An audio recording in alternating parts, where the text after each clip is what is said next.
Hi అండి. చాలా తక్కువ క్లాత్ ఉన్నప్పుడు ఫ్రిల్స్ ఎలా పెట్టాలో చూపిస్తాను చూడండి. అయితే మనం పాదం కింద క్లాత్ పెట్టేసుకొని 2 ఫింగర్స్ తోటి ఇలా తోసుకుంటూ వెళ్ళాలి. మీ దగ్గర క్లాత్ ఎక్కువ ఉందనుకోండి దగ్గరగా తొయ్యండి. అదే క్లాత్ లేకపోతే మాత్రం కొంచెం దూరంగా ఇలాగా తోసుకుంటూ వెళ్ళాలన్నమాట పాదం వైపుకి. ఎడమ చేతి వైపుకి ఒక ఫింగర్ పట్టుకోండి. కుడి చేతి వైపుకి ఇంకొక ఫింగరు. ఈ రెండిట్లి మధ్యలో పాదం ఉండాలన్నమాట. మనకి ఈ హ్యాండ్‌కి, ఈ హ్యాండ్‌కి మధ్యలో పాదం ఉండాలి.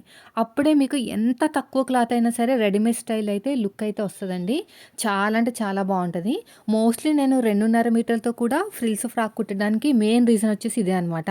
మన ఫ్రిల్స్ పెట్టుకునే పద్ధతిని బట్టే మనకి క్లాత్ అడ్జస్ట్‌మెంట్ అనేది ఉంటదనమాట. చూసారా ఎంత చక్కగా వచ్చేస్తుందో? ఇలా లైట్‌గా పెట్టేసుకుంటూ వెళ్ళిపోవాలి. అయితే మనకి ఫ్రిల్స్ పెట్టే పాదం కూడా ఉంటది. నేను కింద లింక్ ఇస్తాను. ఎవరికైనా ఇంట్రెస్ట్ ఉంటే చూడండి. అది కూడా చాలా బావుంటది. ఎందుకంటే నేను ఆల్రెడీ చూపించాను దాంతో ఎలా ఉంటుందని. చూసారా ఎంత చక్కగా వచ్చేసిందో? వీడియో నచ్చితే